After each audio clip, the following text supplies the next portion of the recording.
To wrap it up for today, guys, please get a shot of Jason Romano for us on TV.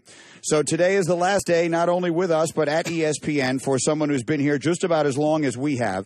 He is a person who has a great passion for sports, but he has an even greater passion for his faith, and he is following that I'll tell you his what, next professional endeavor. Incredible person that can leave what he's done for so long because he feels he has another calling. So, Jason, tip of the cap to you. You've been a real asset to this company, no doubt about it. We never really know what God's plan is in our life until we look back. We can say this is God's plan to go here, or this is God's plan to go there. I feel like I'm being called to do this, and I can say that too. I feel like I'm being called to do more for God. But it's not until we do it and we walk the walk and then we look back on our life and we say, oh my goodness, how perfect is that? I grew up in a small town outside of Albany, New York called Ravenna, and I always wanted to do sports of some sort. Loved playing it, loved watching it. Soon as I got to high school, I understood that you could actually do this as a career in broadcasting. So I became very interested in doing whatever I could to get a job in sports broadcasting. I wanted to be on the radio, I wanted to be on TV, I wanted to do sports, I wanted to be Howard Cosell. You know, I wanted to be that guy. So I went to college specifically for that. And I learned as much as I could, did as much as I could. And then when I got out of college, I got my first job in local radio as a producer. And I quickly realized that my career path was probably not going to be on air. And then ESPN happened.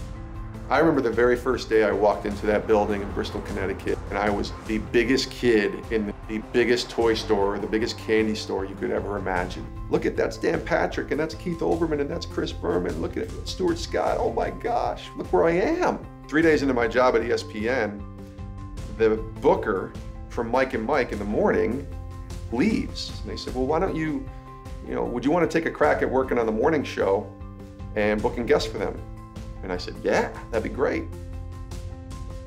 In 2009, we find out that Tony Dungy is coming to ESPN. Suddenly we start having conversations about faith. It wasn't just football or ESPN, it was about real life stuff.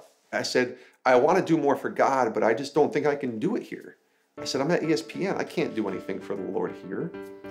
And Coach looks at me and he's like, you can be a light here in this place. And his assistant, Jessica, kind of jumps right in front of him. And she says something I'll never forget. And this was probably the turning point of my career at ESPN. She says, look at the mission field you have here in Bristol at ESPN. I said, mission field? She's like, yeah, look at all the different people that you can be a light to here. And she's like, if you don't get that, you're missing the whole idea of what it means to be a Christian. She said, God has you where you are for a purpose right now, right here. And until he calls you away, you are to bloom where you were planted. And I just got it. And I said, you're right. That's exactly what I'm supposed to be doing as long as I'm here. The one thing I will say about him, of the many that you could, he is the one thing in life that we need more of. He is a genuinely nice person. Yes, he is. And he's done a great job for us over the years. He's a good guy. He's done a great job for us. He will be missed. I just knew God was calling me somewhere to do something more for him. That's all I knew. And then Sports Spectrum comes along, and the opportunity to build that brand up and to be a part of a podcast where we can tell the stories of sports and faith is kind of everything that I really thought I was supposed to be doing 8-9 years ago. So I said to them, I'm all in on this podcast. I will produce it for you. I will put it together. I will put a social media strategy together. I'll book all the guests for you. I said, this will be great. And they said, well, guess what else you're going to do? We want you to host it. And I said, host it? I said, I haven't been on air in 20 years. And we welcome Benjamin Watson, Baltimore Ravens tight end, to the Sports Spectrum podcast. Benjamin, how are you? It's been amazing to hear the stories that the people I've talked to have had to share. The first episode we did was with Marlins pitcher named Adam Conley, and the interview took us into those moments when their teammate, Jose Fernandez, was killed in a boating accident, tragically, in the middle of a season. And Adam Conley, this 24-year-old rookie, hears the story and recognizes in his strong faith that this is a moment to point people back to the Lord.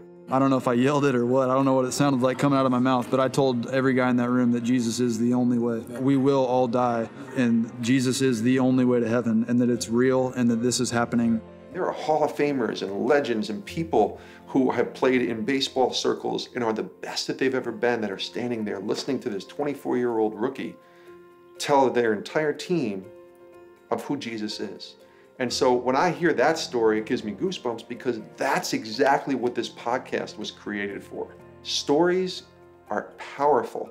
And if your story, my story, their story, his story, can impact one person, not only for God, but can just give them a hope, give them a peace, give them a faith in something, and can encourage them, then man, we got to tell it. When I look back at my life, my career, my life with my family, everything, I see it and I just say, you know what? God is good. His plan is perfect. And all we have to do is just walk in that walk of faith and obedience. And it just takes us to places we could never have imagined. Man, it is great to have you here. I'm so blessed to have you, and this is going to be